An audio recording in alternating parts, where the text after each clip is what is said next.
Muy buenas noches, muy bienvenidos a La Azotea. Hoy, María, de cine. De cine total. Pueden ir cogiendo las palomitas si es que quieren. Y el cuaderno para tomar notas, si quieren, también lo pueden coger. Porque esta noche recibimos a un clásico de nuestro cine. Es productor, es crítico de cine, guionista, es director de cine. Y presenta también aquí en 13 Classics los viernes, que por cierto el viernes pasado hizo récord de audiencia. Esta noche sube a La Azotea ¡José Luis García! ¡José Luis! Bienvenido. Bienvenido, bien deseado. ¿Cómo saludamos? Así. Os he visto ahí haciendo Adelante. paso delante de ti. Venga, sí, pasa. Bienvenido a casa. Ya nos besaremos. A casa, ya podemos hacerlo. Ya nos besaremos cuando podamos. Ya podremos hacerlo. Bueno, ¿qué? récord de audiencia el viernes pasado en Classics. Hoy tenemos aquí un libro, tu último libro. Ya son Sí. 20, si llevamos bien la cuenta. Sí, creo que Lo sí. que el viento se llevó, un recuerdo, un comentario. Exacto. Porque esta película es un antes y un después en tu vida. Bueno, yo no pensaba escribir el libro ni que fuera así. Prueba de ello porque lo había hablado con El Reino de Cordelia, que me editan otros libros, que iba a ser una cosa de 7 u 8 páginas nada más, pero empecé a escribir y bueno, empezó a salir y dije yo, pues vamos a seguir adelante con el recuerdo y con el comentario. Y bueno, pues es una película que tiene una historia que es la que cuento yo ahí, ¿no? Pues es... Y sobre todo que en las primeras páginas haces una declaración de intenciones, hablas de los recuerdos, de cómo se borran y sobre todo de lo mala que es a veces e infiel la memoria, Sí, que claro. tiene muy mala leche además. Sí, porque no es de fiar la memoria, porque tú lo adornas. Una cosa sería el recuerdo y otro el conocimiento. Entonces, claro, cuando tú recuerdas a veces vas embelleciendo. Yo recuerdo ir a sitios y yo decía, pero aquí cómo podían jugar al billar, si piensas con el taco no hay sitio, pero bueno, piensas que era un sitio estupendo y maravilloso. La memoria es complicada. Yo he luchado muchísimo porque todo lo... Pero no por ninguna otra razón, sino porque quería que lo que se contaba era verdad, que fuera cierto y que reprodujera un poco la época y mis padres, etcétera, y si llevaban una ropa o llevaban otra. Entonces he hecho un ejercicio de memoria. Yo he tenido siempre buena memoria, heredada también de la familia de mi padre y mi tía. Tenían muy buena memoria. Yo ahora la voy perdiendo. Yo ahora de repente digo, pero ¿cómo no me acuerdo de Lana Turner? Bueno, no me acuerdo. Y vemos fotos de tu Sí. familia. La familia de José Luis García. Sí. Bueno, está porque en el libro va muy mezclado todo ese mundo con lo que supuso lo que el viento se llevó, que era como un espectáculo para la época. No había entradas nunca. Curiosamente, y eso nunca lo he logrado averiguar porque ya la gente que lo podría... ¿Por qué solo se estrena en Madrid y Barcelona? Nunca había pasado eso. Las películas se estrenaban en todas partes, en Sevilla, Zamora, Salamanca, Alicante, Zaragoza... Pero lo que el viento se llevó fue un año en Barcelona y un año en Madrid. Con lo cual mucha gente de dinero, porque si no, no podrías ir, cogía el tren y se iba de Zaragoza a Barcelona, incluso de Galicia venían a Madrid, de Andalucía, pasaban como un fin de semana y veían la película. Eso le venía muy bien a los hoteles, las pensiones y Claro. todo eso. Pero el por qué fue esa estrategia nunca lo he sabido, porque además, como sabéis, la película se estrenó 10 años después. La película es del 39 y se estrena el 50, o sea, 11 años. Pero bueno, fue un suceso en esa época, además, una posguerra un poco triste y apagada como era la vida entonces. Aquello y el Technicolor, los colores aquellos eran fantásticos, ¿no? Era una maravilla. Y bueno, fue un acontecimiento, nunca había localidades, ni siquiera en la reventa.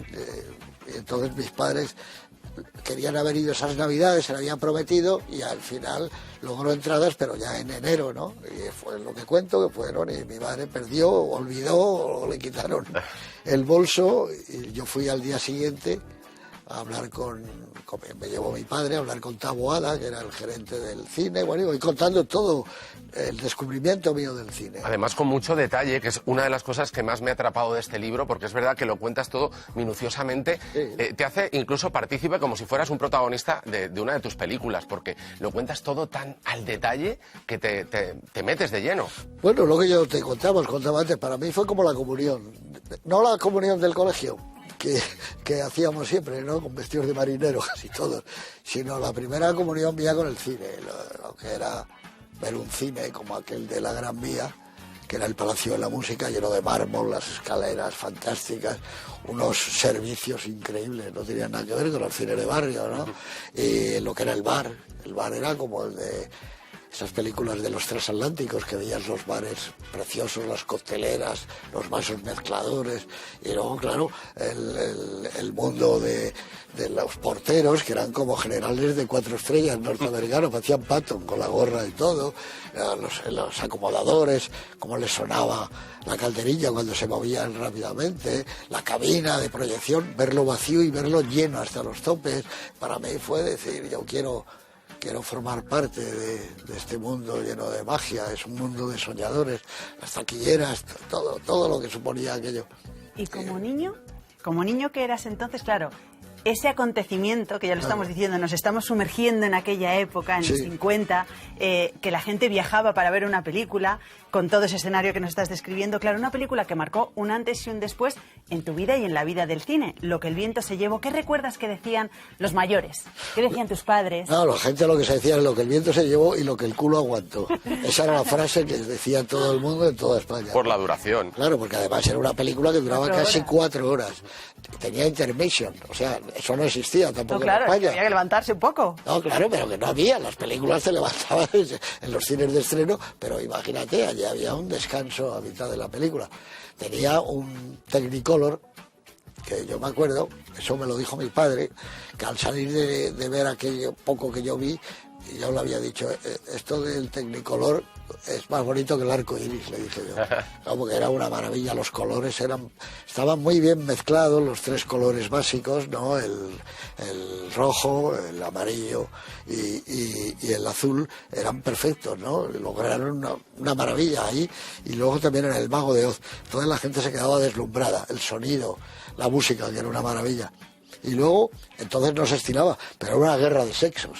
Es decir, que Scarlett O'Hara y Red Butler mantenían durante toda la película. Estaba la guerra del sur, la desaparición del sur, la guerra de secesión, el mundo del esclavismo, bailes, fiestas, guerra, batallas, tenía todo. La película era increíblemente maravillosa para la gente. Y entonces la gente la veía, claro, con la boca abierta. Luego se volvió a estrenar.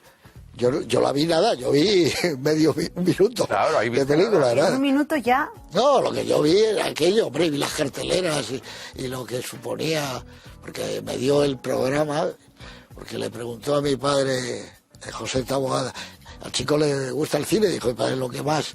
Y entonces cogió y sacó un programa muy bonito, con fotos de los artistas, los premios, entrevistas y tal, y me dijo así como entre colegas, esto es para profesionales solo, lo he guardado toda mi vida, ¿no? Pero se ve que te lo creíste, ¿eh? Sí, claro. Como niño, porque luego ya no tuviste claro que querías dedicarte al cine. No, eso no fue, eso fue cuando yo hacía... A mí me ha gustado el cine toda la vida, pero es que esta es una anécdota real. Y yo de chaval hacía atletismo en la pista de 300 metros de la... No, que va muy malo. Hacía en la pista de 300 metros de la ciudad universitaria, pista de ceniza, pues yo corría 1500, pero era muy malo, solo bajé. Oh, pero aguantabas. Sí, bueno, pero era muy malo. Y recuerdo que un día, de esas veces, estaba yo en la ducha y he hecho un guiñapo, y Teodoro, que era el que estaba al mando de todas esas instalaciones, me dijo, chaval, dedícate al cine. Y le hice caso. Pues mira. Pero él no sabía que a mí me gustara el cine. Era una frase que se hacía mucho entonces. Ya. Como allá películas, claro. allá películas, esas cosas que se... Oye, José Luis, pero entonces, ese momento en el que vas con tu padre a buscar el bolso de tu madre perdido, claro, ves un minuto de Lo que el viento se llevó. ¿Cuándo la ves al completo? Yo dije, vamos a ver si tengo suerte y veo algo para luego presumir, llegar al colegio y decir, claro, he visto Lo que el viento se llevó. Pero mi padre estaba en el despachito de Taboada, estaban charlando, además habían congeniado, cosa muy rara en esa época, y decidieron tutearse. Eso era un poco extraño, ¿no? Pero bueno, habían hecho la mili en el mismo sitio, y uno era mi padre de Gijón, el otro era gallego. Hay cosas en común. Sí, bueno, y se llevaron bien, no sé, desde el principio salimos a tomar café ahí a la Gran Vía, a la Posada del Mar, que luego se llamó Nebraska, y ahora nada, ya no existe. Y entonces, bueno, yo sabía porque el nodo duraba más o menos 10 minutos y que iba a ser terrible porque yo no iba a ver la película, ya mi padre me iba a buscar y tal. Empezaron a charlar en el despacho de fútbol, recuerdo, y yo me escabullí, ya estaba el cine entero, quedaban los últimos rezagados, estaba diluviando, además estaba lloviendo mucho, la cosa que la gente llegaba a las chaquetas y las gabardinas y pum, y salía esa especie de lluvia fina, y me metí, justo entré en el cine, igual que está ahora, aunque lleva 20 años cerrado. Eso es un misterio, que lleve cerrado 20 años el Palacio de la Música. Y entonces me puse atrás del todo, las cortinas como esa, detrás resguardado. Y yo dije, joder, ahora el nodo, y a mí me da igual el nodo, pero... Y de repente se fue apagando la luz, la gente, silencio absoluto, pero tremendo.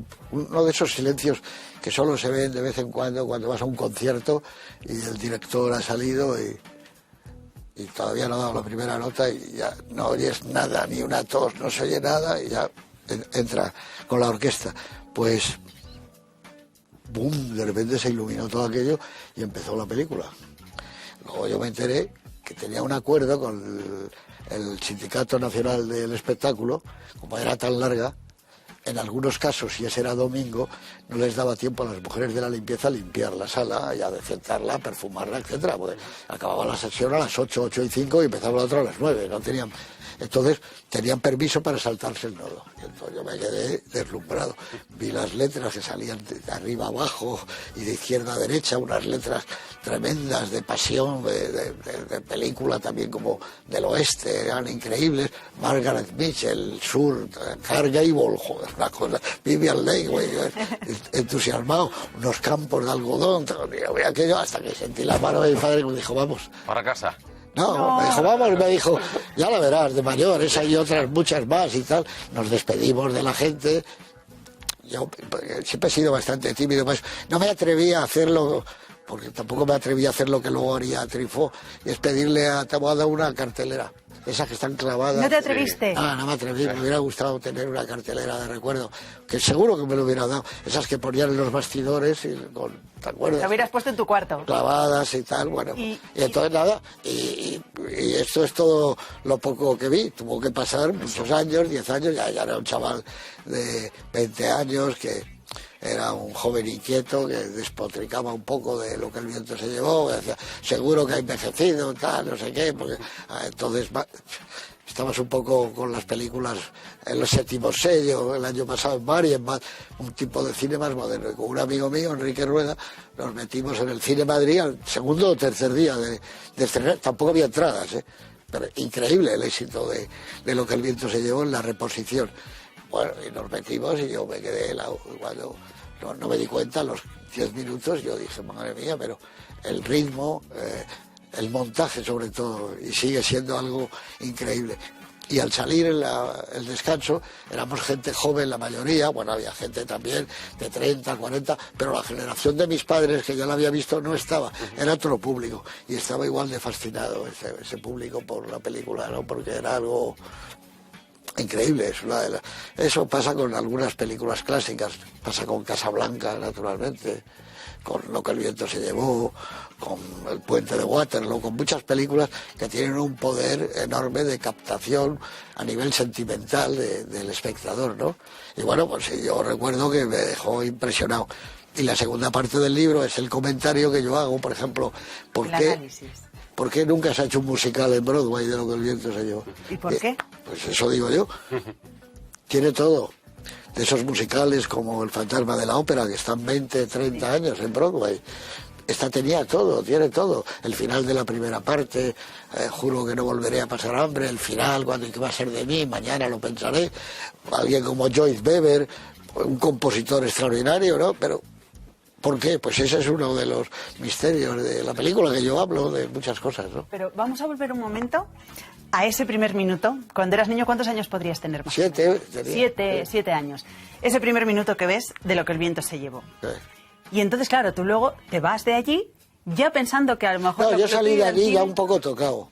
Ya te había tocado, ¿no? Me ha pasado muchas veces en la vida. Cuando yo he visto ya mayor, incluso ahora...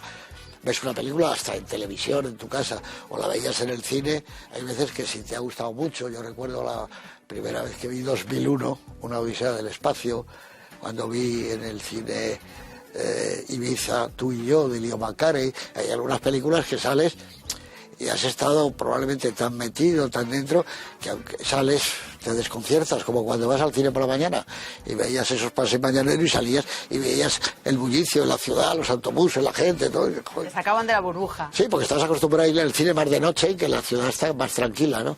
Entonces, te quedas un poco como en otra dimensión.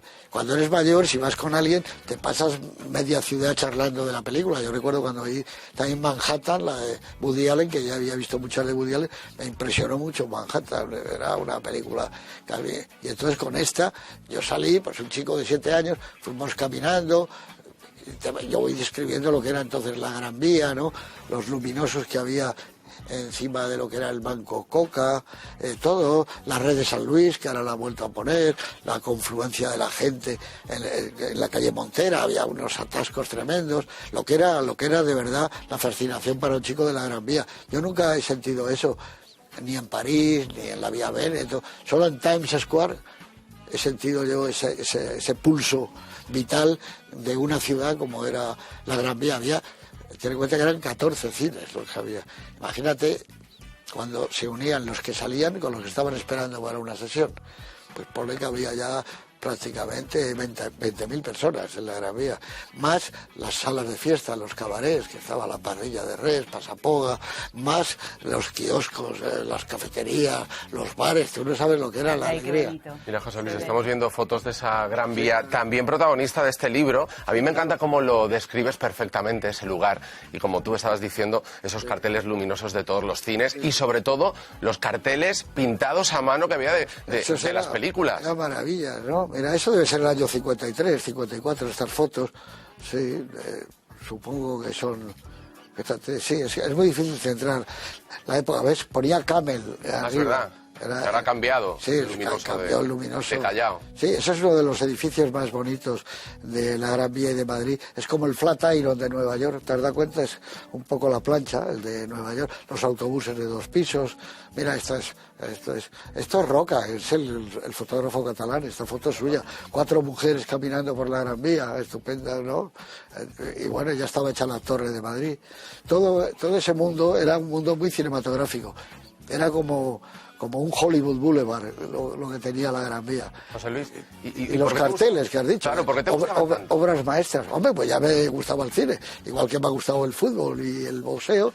Siempre te inclinas a otros compañeros míos, por ejemplo, que yo tenía un compañero que le gustaba mucho la moda. Nunca llegó a nada, pero era un tío que me hablaba de Balenciaga en una época que no sabía nadie aquí quién era Balenciaga, ¿no? Y él hablaba del español que estaba en París y que estaba cambiando el estilo de las mujeres, etcétera, ¿no? Pues a él le gustaba eso. Y a mí, en cambio, me gustaba más el cine o el fútbol. Eso es... El por qué nunca se sabe de dónde nace una vocación. Una inquietud, ¿no? No se sabe, ¿no? ¿Cuándo? ¿Qué lo produce? ¿Dónde está la chispa esa que dices, esto me gustaría que fuera lo mío, ¿no? Yo creo que luego ya profesionalmente, cuando vi Plácido de Berlanga, ya no tuve duda. Yo dije, yo me gustaría dedicarme al oficio de estos, de Berlanga, de Azcona, de Alfredo Matas, los que yo vi que habían hecho esa película, pero yo ya estaba trabajando en el Banco Ibérico y era muy difícil salir de ahí y pensar que ibas a hacer cine, ¿no? Pero bueno, pues decides eso un poco. Nos vas a contar, porque nos tienes que contar cómo fue el momento en el que empezaste a hacer cine, cómo lo hiciste, porque claro, ahora ya te conocemos con toda la trayectoria, pero ¿cómo sería ese día en el que José Luis García empezó?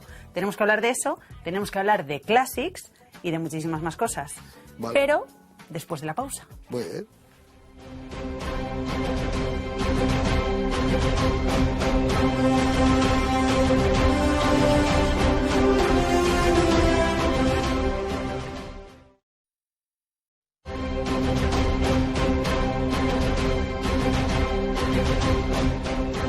Aquí seguimos en la azotea hoy con uno de nuestros directores favoritos, José Luis García. Estamos compartiendo todos esos conocimientos que él tiene de cine en este libro, Lo que el viento se llevó, que estamos analizándolo perfectamente. Y claro, tenemos que hablar también de ese programa que presentas en esta casa, en 13 Classics. Oye, ¿cómo ha sido la bienvenida? ¿Cómo te estamos tratando aquí? Bien, normal. Has dicho normal, cuidado. No, hombre, bien, pero que es un programa que que yo estoy aquí y soy la cabeza, pero los que tenían que estar son los que vienen, ¿no?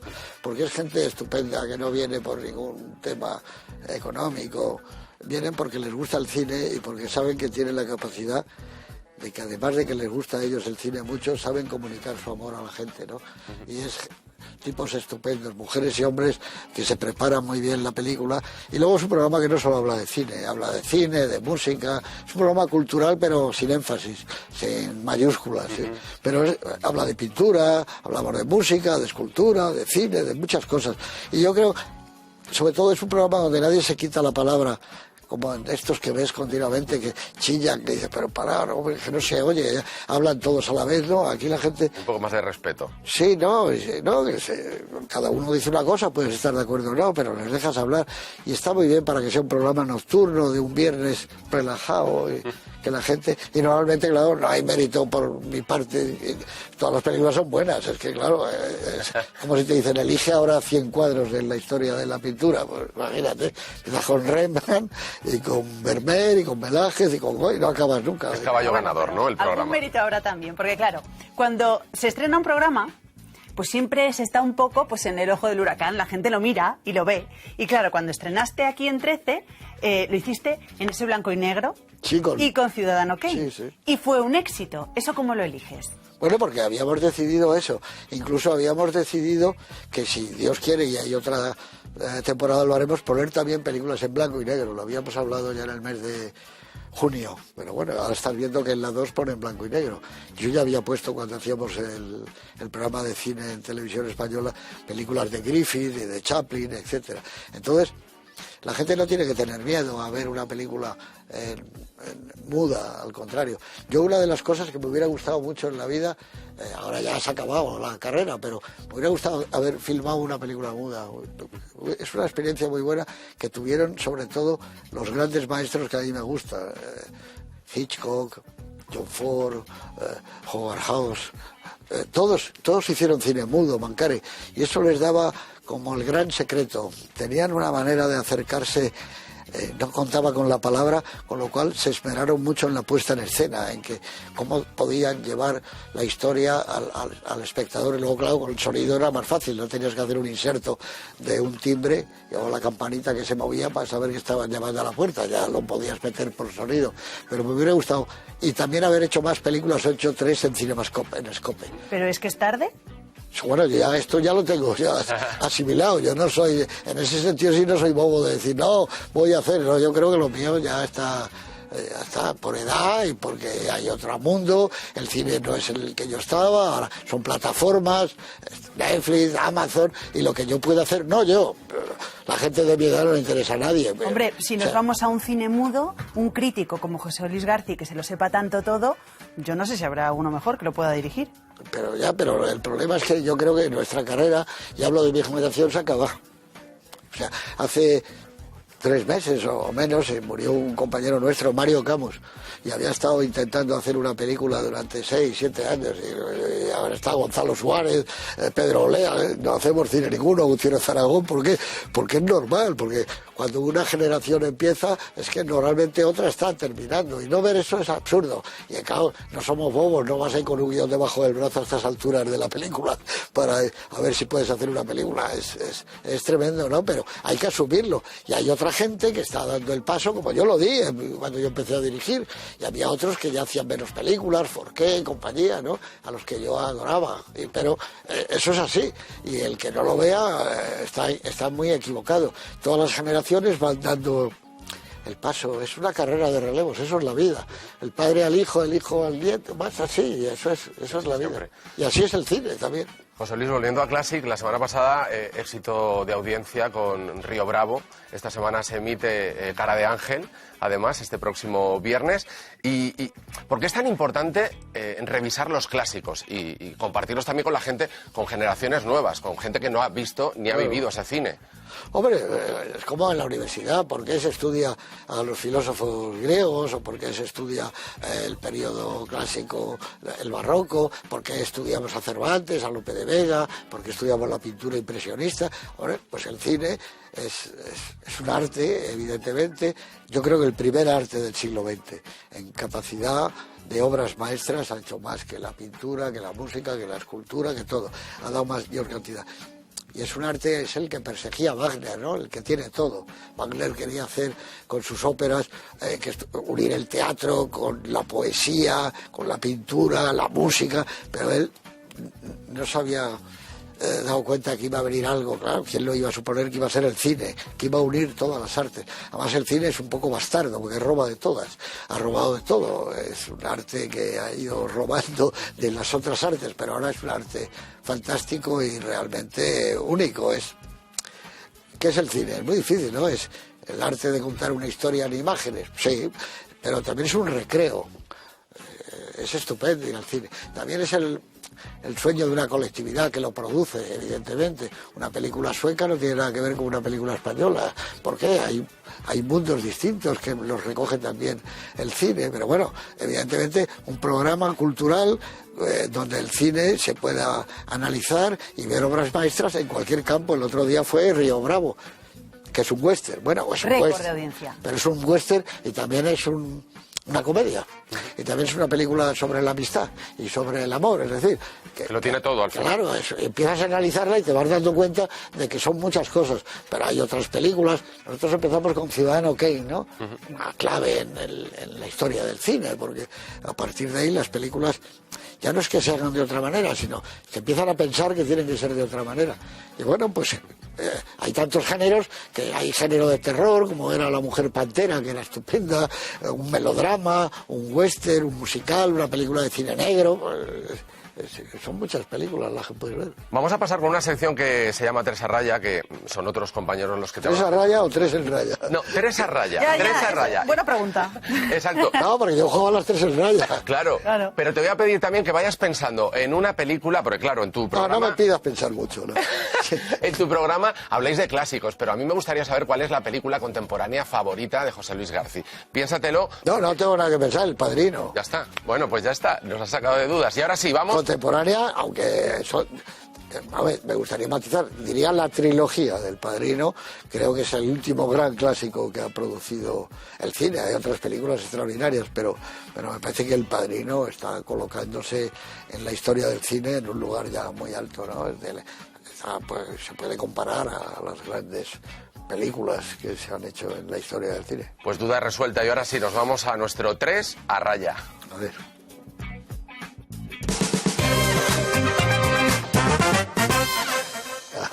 Claro. Ahora se llama todo de otra manera. Esa es la cosa, si te quedas pensando ¿por qué ha dicho eso? Bueno, vamos a ver quién es la primera pregunta. Es Oti. Oti, sí. Hola, José Luis. Aprovecho este momento para hacerte una pregunta que realmente me ha intrigado desde un montón de años que hace que te conozco. Y es muy sencilla para mí hacerla, y no sé si para ti va a ser responderla. De las películas que no has visto, ¿cuál te mueres por ver? De las películas que no he visto, ¿cuál? Pues ninguna, porque si no las trataría de ver, porque ahora tienes acceso a cualquier película. Bueno, y la roba todo el mundo, lo dices, oye, tal, y la tengo aquí, ya la descargo, de golpe de clic. No hay ninguna que...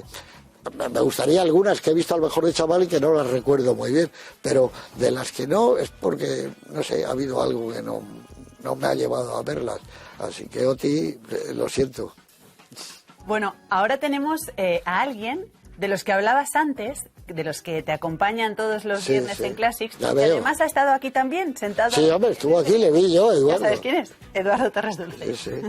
Es que lo he leído. Hola, José Luis, buenas noches. Me dicen los amigos de la azotea que te planteo una pregunta. Que cuando yo estuve en la azotea y lo pasé muy bien, tú me enviaste una pregunta, así que tengo que devolverla. Ni me acuerdo de la pregunta que tú me hiciste, pero siempre me ha intrigado una afirmación que me has hecho a mí en algunas ocasiones, yo creo que lo has expresado también en público en alguna ocasión, y es que con gusto cambiarías tu Óscar de volver a empezar por haber sido seleccionador de la Selección Nacional de Fútbol en un Mundial. Estoy seguro que lo dices de corazón, pero ahora aquí, delante de la cámara y con los amigos de la azotea, confiesas si eso es verdad o se te ha pasado el arrebato mundialista. Un abrazo muy fuerte, José. No, es verdad. Hombre, yo creo que para mí hubiera sido mucho mejor. Hombre, yo no renuncio para nada del Óscar, por supuesto que se entienda. Estoy súper orgulloso porque además fue el primero en lengua española. Claro. El primero no ya del cine español. No que si nos retrasamos un poco lo hubiera ganado Argentina, con historia oficial. No, pero sí, yo hubiera preferido ser campeón del mundo jugando al fútbol o haber sido el seleccionador que ganara como era Del Bosque, ¿no? Haber sido Vicente, sí, hubiera sido sin ninguna duda. Y en otra ocasión he dicho otra cosa que también es verdad, que hubiera entregado mi Óscar si me hubieran dejado tener durante un año en mi casa el cuadro de Hopper, de Edward Hopper, de New York Movie, el cuadro ese maravilloso que tiene. Y ahora últimamente hasta por 6 meses, no me importa, lo dejaría 6 meses. ¿Dónde lo tienes? En casa, claro. Allí no. Con los otros, con los guiones de las películas nominadas. Está Hombre, eso es. Volver a empezar, sesión continua, asignatura aprobada y el abuelo está ahí encima. Está puesto sobre los 4 guiones. Nos falta una pregunta, que además... Todos esos que dicen, no les creas, no, yo lo tengo al Óscar puesto en la puerta para trancar la puerta del cuarto de baño. En el baño, tal. Todos esos que dicen, no me importa, y se matan por un premio de cualquier discoteca, o sea, no te lo creas. A todo el mundo nos gusta salir mucho. Hombre, claro. Un Óscar es un Óscar. No, y que te hagan entrevistas como venir aquí, la gente que dice, no lo creas, no es verdad. Es todo mentira. Es porque no la llaman. Todo el mundo que le llaman va, o sea que es todo mentira. Bueno, José Luis, nos queda una pregunta además de alguien que también conoces perfectamente, como Rodrigo Cortés. Hombre, claro. Hola, José. Recuerdo, o creo recordar, porque ya sabes cómo es la memoria, que una vez te escuché decir que fue viendo La Condesa descalza y el personaje de Bogart, que decidiste que querías ser eso, que querías ser escritor. No sé si escritor de cine o escritor. Y que en ese sentido siempre te sentiste por encima de todo escritor, incluso por delante de director. ¿Nos desarrollas la idea? Muy bien. Acaba de hacer la mejor película española de este año, la suya. Bueno, pues la idea es que, por lo que sea, que eso sí que nos llevaría tiempo, para mí la figura de Bogart es la figura de un escritor. Es alguien estupendo. Pero aunque le vea en Casablanca, él es ese tipo al que todo le ha pasado la noche anterior, Bogart. Es algo increíble, ¿no? Y entonces, en algunas películas, como por ejemplo Más dura será la caída, él es un periodista, escritor, y la imagen de él escribiendo a máquina, llegaba la mujer, le ponía la taza de café y él empieza a escribir, a teclear. A mí se me quedó grabada. La vi en Gijón, esa película, y se me quedó grabada. Y luego, cuando le veo en La Condesa descalza, ahí es director de cine, pero también entiende muy bien el mundo de la literatura, no sé, siempre... Y yo siempre pensé que sería estupendo lo de ser escritor, que hay un lado muy romántico en lo de la escritura. Somos, para mí, los últimos superhéroes. Tanto es así que cuando yo pensaba en el cine, yo nunca pensé en dirigir, nunca en mi vida, ni por un segundo. Yo pensaba en ser escritor de guiones, ser guionista, vivir en una de esas casas en Beverly Hills, que son transparentes, como de Flan Joy Wright, maravillosas, con unas rubias tirándose a la piscina en forma de corazón, y tú tecleando en la máquina, dando fiestas por las noches. Es decir, esa visión que yo tenía del guionista de Hollywood de los años 40 y 50. Pero escribir es algo... Yo que he estado en las dos orillas del río, es más difícil escribir que dirigir. No más, muchísimo más. Porque escribir es como un don que te ha dado alguien y que tú puedes escribir, creas personajes, dialogas y tal. Y dirigir es un oficio, que lo aprendes, poco a poco lo vas aprendiendo, una película mejoras con la práctica. La siguiente, claro, es un oficio que se aprende. Pero no se puede enseñar a escribir. Eso de, sea usted escritor en 15 días, no, es imposible, ¿no? Nace en uno. Entonces, talento. Sí, bueno, también hay que tener talento, claro, para dirigir, evidentemente, pero es mucho más difícil. Aparte que dirigir nunca estás solo, estás con un equipo.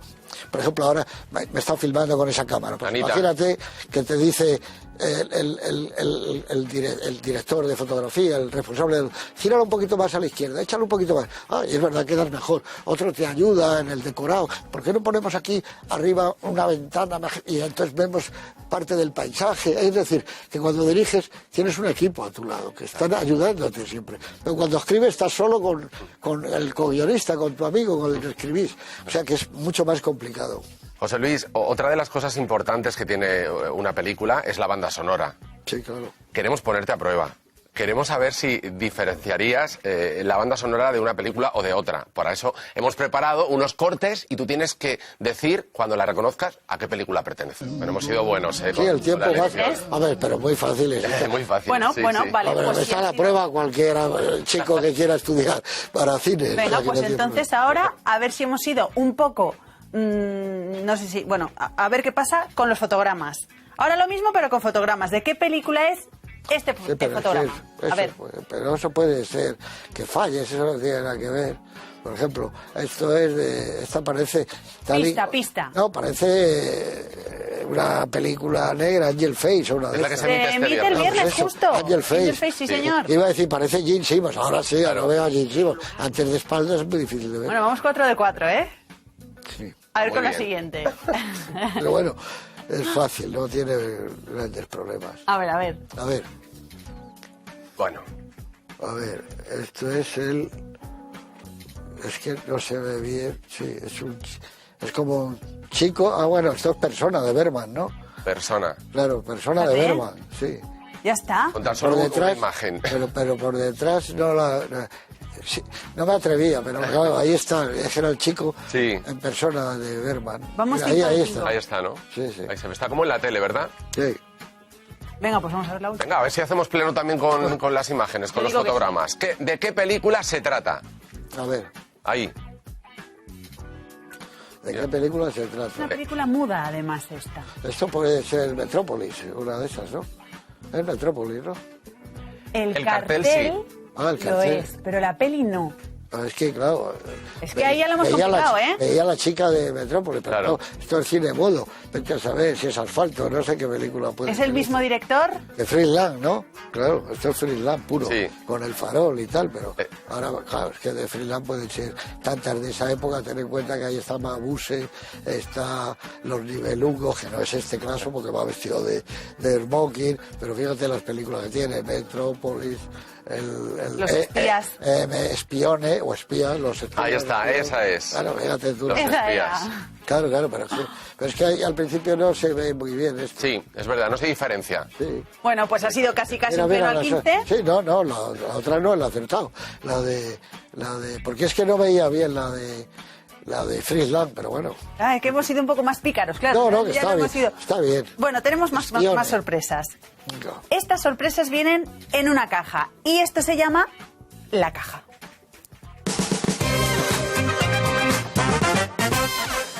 Luis, Pues por aquí aquí estamos. está preparado todo para abrir estas cajas que esconden Algo. algo relacionado contigo. Esconden algo que no sabemos lo que es, pero que tú nos vas a contar. Sí, tiene algo que ver conmigo. Seguro que no hay dinero aquí.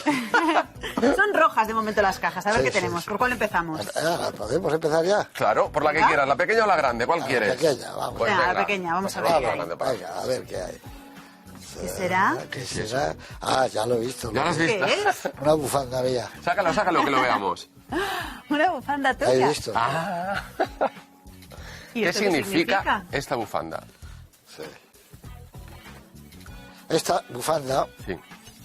no es exactamente la que yo llevo en los rodajes, pero esto era una bufanda que yo cogí la primera vez que fui a rodar, el primer día.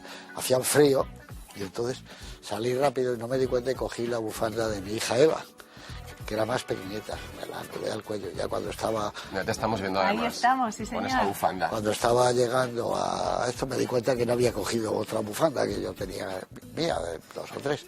Y entonces dije, bueno, pues ya, me voy a quedar con ella siempre. Entonces se lo dije a mi hija, te he quitado la bufanda.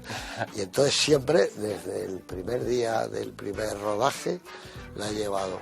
Siempre, siempre. No hay ninguna foto que puedas ver nunca rodando que Sin no ella. Esa bufanda, que ¿eh? no esté, que no esté, que no esté, que no esté, que no esté, siempre, siempre, siempre. Y algunos actores, ahora veo ahí, por ejemplo, a Fernando, ¿cómo te diría yo?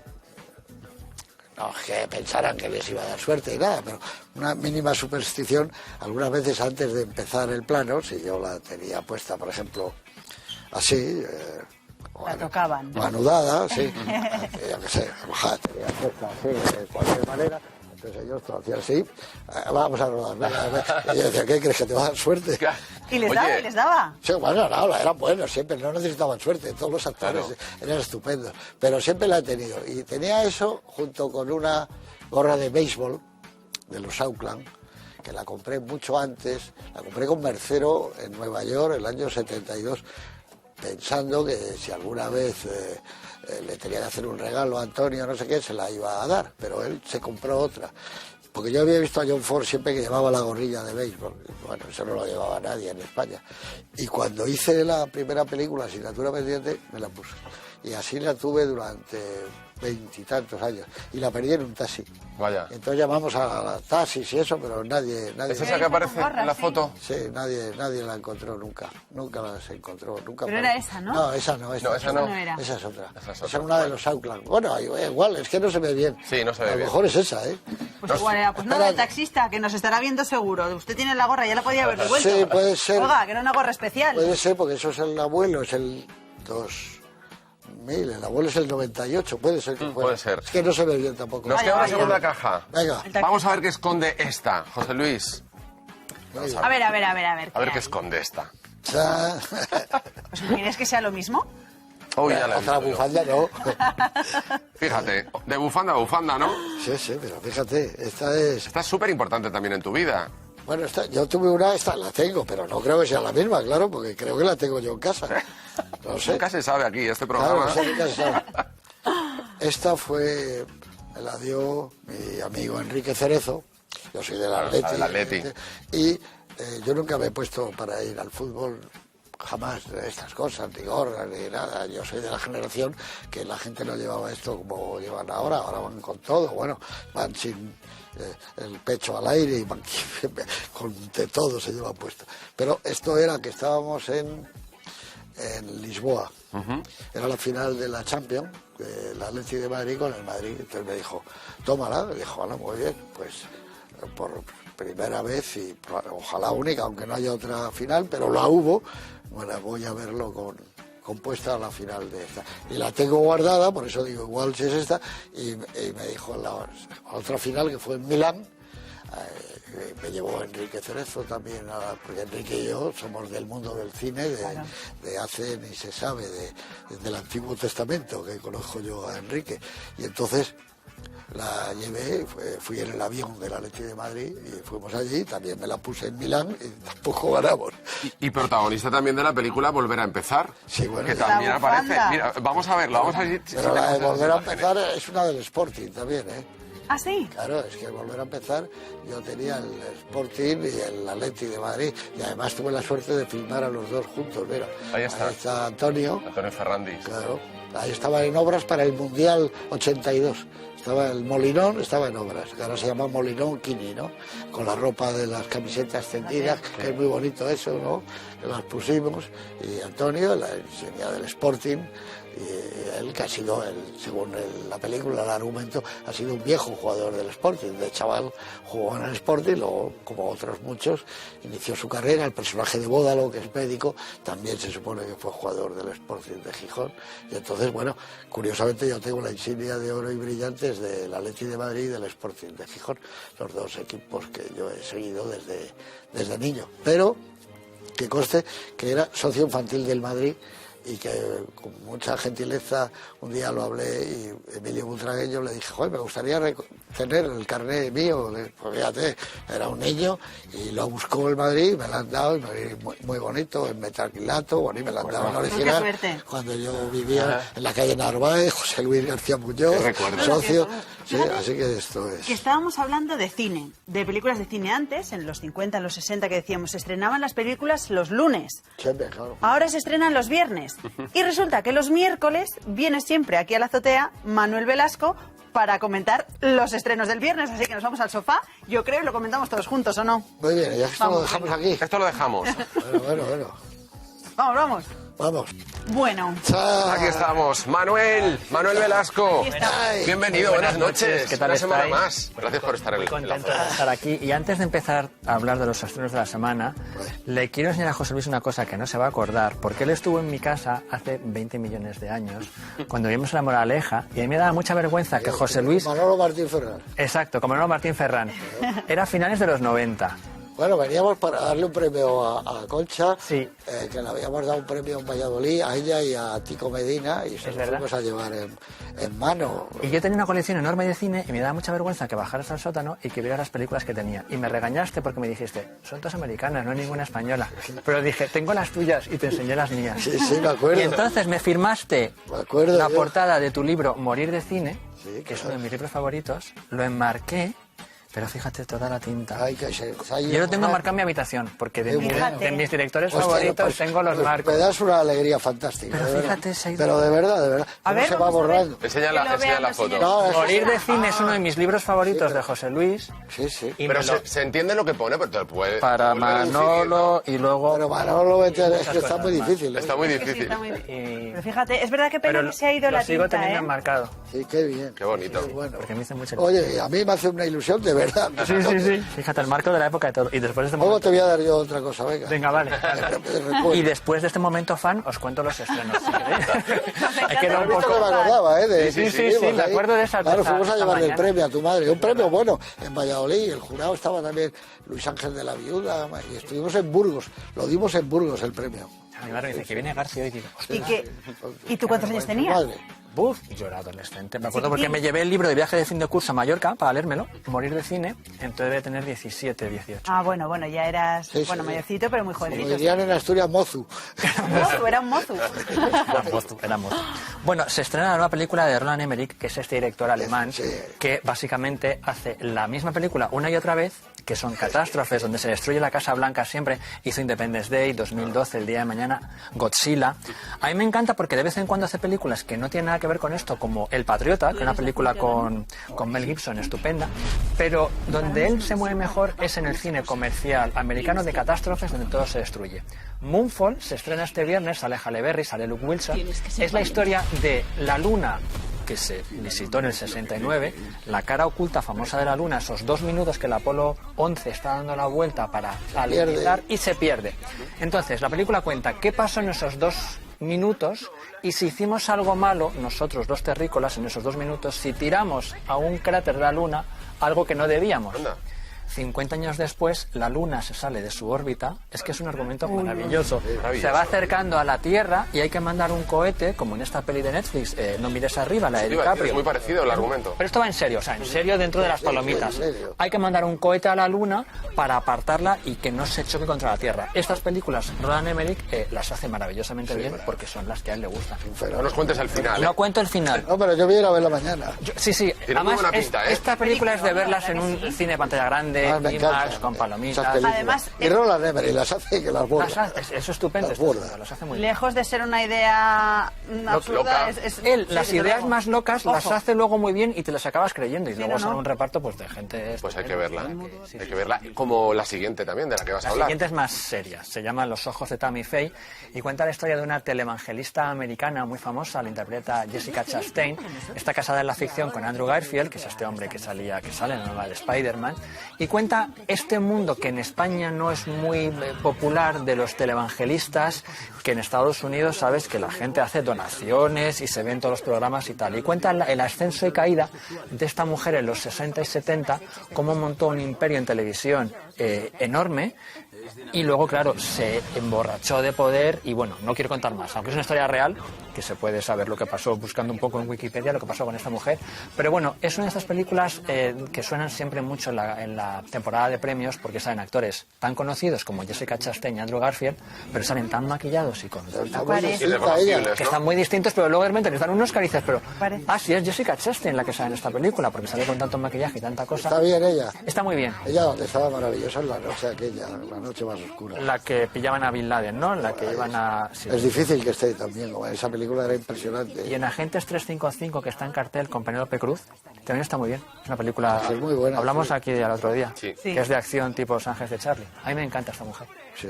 ¿Y la guinda? La Es guinda. pelirroja ella. Es pelirroja. Ahí no, ¿verdad? Ahí está rubia, Claro. es pelirroja en la vida real. La guinda se llama El Brindis, es una película francesa, una comedia, dramedia francés que lo hace muy bien allí. Se ha puesto muy de moda en la televisión y ahora mucho en el cine que los actores miran a cámara y explican lo que les está pasando. Romper esa cuarta ¿Qué os pared, parece ¿no? eso? Rompe la cuarta pared. A mí, bueno, en House of Cards lo hacía Kevin Spacey Sí. y me gustaba. Sí, a mí también Si me no abusan de eso, me parece que está bien. Es una película muy cotidiana el argumento, pero tiene la nota diferencial de que miran a cámara y te lo cuentan. Es un señor que le ha dejado su novia, que le manda un mensaje y no le contesta y él se pone nervioso. Tiene que ir a la boda de su hermana y hablar, pero no le apetece nada porque está esperando que su ex le responda el mensaje, ¿no? Como todo como muy cotidiano. Pero lo divertido es que te lo va explicando todo el tiempo y va poniendo a parir a todos sus familiares diciendo qué pereza estar aquí con esta gente cuando yo lo que quiero es reconciliarme con mi señora, ¿no? De esto va la peli, se llama El Brindis, es muy divertida, es bueno, es estas dramedias francesas que las hacen muy bien allí. Pues tienen buena pinta las tres, no La sé. verdad que sí. Sí, La de- García, lo a ver. la- La de Ronda Oliver. la Roan Emmerich, ¿no? La alumna. Lo que has dicho antes es muy curioso porque hay una película muy antigua de Leo McCarey que se llama Dejad paso al mañana, que es normal, película clásica y tal. Es los dos señores mayores que al final vuelven al sitio donde pasaron su noche de bodas y su día de tal, la fiesta, el hotel y tal. Y hay un momento que se van a besar de mayores. Beulah Bondi y el tipo, y justo cuando se va a besar, ella mira a cámara y sonríe un poco como diciendo, no podéis verlo, esto es muy privado. Y entonces sí tiene justificación. Ese es el no beso más bonito del cine. Entonces ella hace eso y dice, quietos, ¿Y esto que te ya mira a es 30 cámara. y tantos? Claro, ese es el 39 debe ser. Claro, Macari. Yo creo que ahora mismo que hemos llegado al Víctor final, Moore y ella, y Beulah Bondi. todos estos señores que están ahora en su casa están pensando qué suerte que tienen María y Antonio, porque lo que querrían es estar en estos sofás hablando Desde luego. con José Luis García y con Manuel Velasco también de cine. Honor estar en este sofá. No, hoy. espera, Pero no podemos no puede quedar. ser. La suerte solamente la tenemos nosotros. Nos quedamos nosotros charlando y sobre todo tenemos que emplazarle de nuevo para que venga a hablar sobre todo de ese pasado a limpio. No sé cuándo empezar a escribirlo, pero cuando empiece tiene que volver. No sé, ya veremos, porque esto de escribir no depende de uno. Hay veces que te levantas y te apetece escribir y otras veces que dices, no se me ocurre nada. Ya últimamente ya no se me ocurre nada. Bueno. Estoy en esa situación. Ya. Ha sido un placer y ha sido un honor. Desde luego. Nada, que un haya honor, estado con nosotros. un placer y se ha notado que estoy fenomenal porque estamos hablando de lo que me gusta, del mundo del cine, de todas. Yo solamente digo una cosa, son 20 libros, 19 películas. Yo creo que hay que redondear, por mucho que... Desde luego. Bueno, ahí lo dejamos. José Luis García, Muchas gracias. gracias. Manuel Velasco, gracias por subirte a la azotea. Volvemos mañana, como siempre, después del Cascabel, 12:30. Estaremos aquí. Que gracias por estar. Hasta mañana. Adiós.